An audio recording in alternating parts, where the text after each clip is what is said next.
Bueno, avanzamos en nuestra serie de la luz de su palabra. Hoy culminamos con el libro del profeta Amós. Ya luego vamos a ver unos libros más pequeñitos. El que viene, por ejemplo, es Abdías, pero Abdías prácticamente tiene un solo capítulo. Entonces, bueno, ya buscaremos con la ayuda del Espíritu Santo que extraer de este libro para que no se nos quede por fuera, que por supuesto siempre habrá alguna información importante y relevante, porque si no, no estuviera en la palabra de Dios.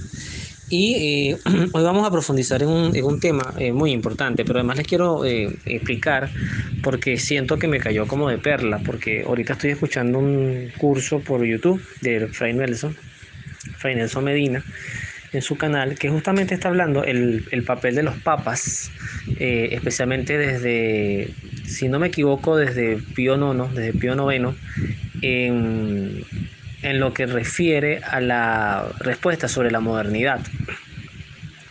Y él decía, además, bueno, muy característico en él hacía una reflexión muy aguda, muy profética, como yo digo, como lo dan los profetas. Acertado no, lo que rescato de él es su personalidad. Él siempre va a hablar con respeto a la iglesia, con obediencia al papado, con obediencia a la doctrina. Hasta ahora yo nunca lo he escuchado en otra línea, pero también no con ceguera, o sea, no con fanatismo. Y hay que destacar desaciertos históricos que no han ayudado y quizás han dañado en buena medida algún posicionamiento que pudo haber tenido la iglesia en su momento con respecto a algunos temas que antes especialmente eran incuestionables. Él, por ejemplo, hablaba que a partir del Concilio Vaticano II hubo dos cosas que no salieron bien. Muchas salieron bien, muchos escritos, muchas conclusiones, pero hay dos cosas que no salieron bien. Una, que se debilitó mucho el aspecto misionero, porque se trasladó el concepto de que los pobres, como los pobres eran pobres y eran gente humilde, necesitada, ya dentro del pobre estaba la bondad y el bien implícito. O sea, ser pobre es igual a ser bueno, algo así. Y eso debilitó el concepto justamente que trae las misiones, porque las misiones no solamente, misionar no solamente llevar comida a una casa. Misionar es llevar, como decía Jesús cuando entraba a un hogar, aquí ha llegado hoy la salvación. Y esa salvación era conversión, rectificación de vida, etcétera. Lo segundo tiene que ver con un debilitamiento tan agudo como el primero, que es cuando a Jesús, por esta búsqueda insaciable de diálogos y de encuentros y con otras culturas y abrir las puertas para todos, y bueno, chévere, el llamado es para todos, efectivamente es así, dice Jesús también, muchos son los llamados, pero pocos los escogidos. eh, Se debilitó la idea de un Jesús Señor y Rey de todo, de todo. Y por eso en el prólogo de este episodio hablo justamente de un Dios que debería ser, un Jesús que debería gobernar en los parlamentos, en el poder ejecutivo, en el poder judicial, que él como decía Fray Nelson, no tenemos por qué tener pena de decir que nosotros anhelamos un estado confesional. O sea, un estado confesional no es lo mismo que un estado autoritario o dictatorial donde tú cuelgas a los homosexuales en las plazas y matas a la gente a pedradas. No, no. Un estado confesional es un estado donde, tomando los principios cristianos, eh, tú a partir de ahí pues también legislas y también educas y también practicas las políticas de salud, etcétera. Entonces, esa introducción me permite justamente, porque escuchando esta charla, que aún la sigo escuchando, espero terminarla pronto, el profeta Amós, en el capítulo 9, último capítulo de su libro, a partir del versículo 5, nos señala lo siguiente. Él nos dirá: Yahvé es el Señor. Si Él toca la tierra, ésta se estremece, y si desmayan todos los habitantes, se levanta entera, como el Nilo, y vuelve a encogerse como el río de Egipto. Él ha edificado su morada en los cielos, y él ha puesto su bóveda sobre la tierra. Él junta las aguas del mar para derramarlas por la superficie terrestre. Yahvé es su nombre. Hijos de Israel, ¿no son ustedes para mí iguales que los etíopes?, dice el Señor. No hice subir a Israel del país de Egipto, como a los filisteos de Caftor y a los arameos de Quis. Pues bien, me estoy fijando en este reino pecador de Israel, decidido a exterminarlo de la tierra. Sin embargo, no exterminaré totalmente la casa de Jacob, dice Yahvé, pues ahora estoy dando órdenes para que se sacuda a Israel entre todas las naciones como se limpia el trigo en el arnero, sin que se pierda un solo grano. En cambio, a espada morirán todos los pecadores de mi pueblo, que andan diciendo, no depende de ti que se acerque la desgracia y caigan sobre nosotros. Aquel día repararé la choza de David, medio caída, taparé sus grietas y levantaré sus ruinas, la volveré a edificar tal como estaba antiguamente. Entonces serán dueños de lo que queda de Edom y de todas las naciones vecinas sobre las cuales era invocado mi nombre. Yahvé es quien lo dice y quien lo hará. Ya se acerca el momento, dice Yahvé, en que el que ara alcanzará al segador y el que vendimia alcanzará al sembrador. El jugo de las uvas correrá sobre los cerros y habrá abundante mosto en todas las colinas. Entonces traeré de vuelta a los exiliados de mi pueblo Israel. Volverán a construir sus ciudades en ruinas y morarán en ellas. Plantarán sus viñas y beberán su vino. Cultivarán sus huertos y podrán comer sus frutos. Yo los plantaré en su tierra para que nunca más sean extirpados y arrancados del suelo, que otrora yo les di, dice Yahvé tu Dios. Ahí termina el libro con palabra de Dios, te alabamos, Señor. Amós nos presenta a un Dios interventor, un Dios que interviene en la historia, un Dios que habla de producción, habla de política, habla de exilio, habla de identidad, habla de fe, un Dios que está en todo. Y es que no tiene sentido creer un Dios que tenga cualidades segmentadas, es decir, eso pasaba con los dioses egipcios, los dioses griegos, el dios del trueno, el dios de la guerra. Entonces si era guerra, pues se metiera Ares, si era del trueno, pues que se metiera Zeus, y así infinidad de dioses que además cada uno tenía como responsabilidades distintas. En cierta forma, cuando Jesús ya nos revela pues el rostro de su Padre a través de él y quién es Dios en sí, obviamente él se presenta no tan públicamente, pero esto se hace ver como el Rey de Reyes y el Señor de Señores. Creo que el pasaje más bonito que lo explica de tantos es el de Jesús ante Pilatos. Yo lo he dicho en otras oportunidades, qué triste la oportunidad tan bella que perdió Pilatos. Posiblemente hubiese muerto mártir, no lo dudo, pero Pilato hubiese sido un santazo si hubiese escuchado, porque hubiese sido una conversión directa con Jesús, que estaba delante de él en privado, diciéndole yo soy el rey, yo sí soy rey, pero mi reino no es de este mundo, porque si mi reino fuera de este mundo, pues mis soldados habrían intervenido para que no me apresaran. Pero mi reino no es de este mundo, pero nací para ser rey.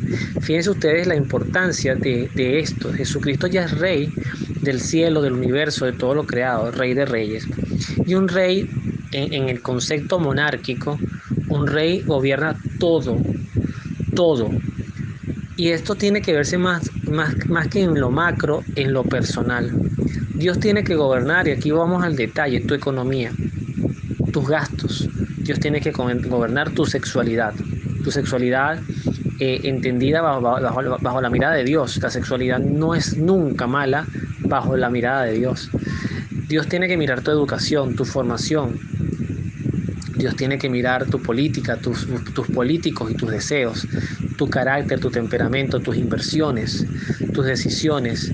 Yo te aseguro que si Dios nos gobernara a nosotros, y estoy seguro de lo que voy a decir, nosotros no tropezaríamos tanto. No es que todo nos saldría bien, porque posiblemente muchas de las cosas que hemos querido construir en nuestras vidas son como una torre de Babel. Yo le explicaba esto a mi hijo anoche, que compartíamos ese pasaje y le decía, ¿qué significa Babel? Que Dios no quiso que el hombre creciera, prosperara y triunfara en cosas importantes.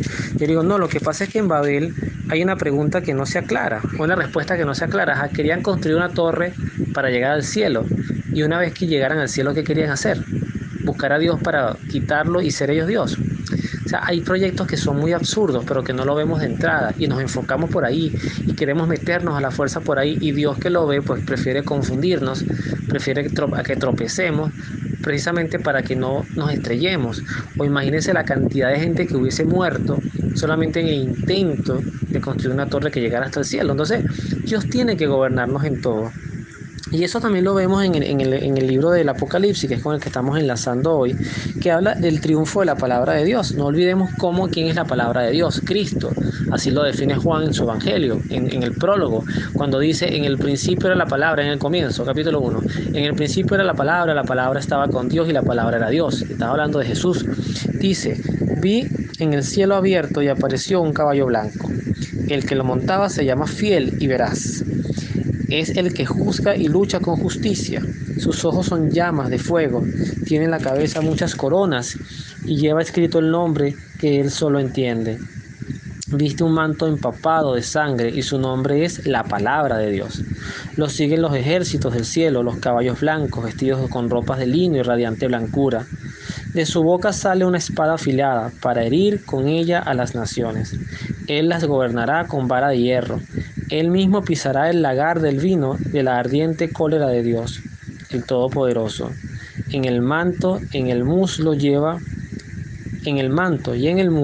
escrito este título: Rey de Reyes, Señor de Señores, lo que les decía en el prólogo.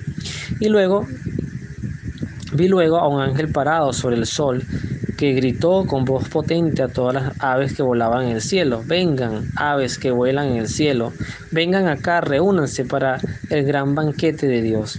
Vengan y devoren carne de reyes, de generales, de hombres valientes, devoren al caballo con su jinete, a hombres libres y esclavos, a pequeños y grandes. Me detengo aquí porque esto es importante leerlo. A veces pareciera que es un dios cruel, vengativo, el Ghost Rider, el vengador fantasma, ¿no? Como en la película. Pero esto tiene mucha profundidad. No sé si la palabra es antropológica, pero tiene mucha profundidad. Porque obviamente todos nosotros nos vamos a morir y nuestros cuerpos van a ser consumidos por gusanos.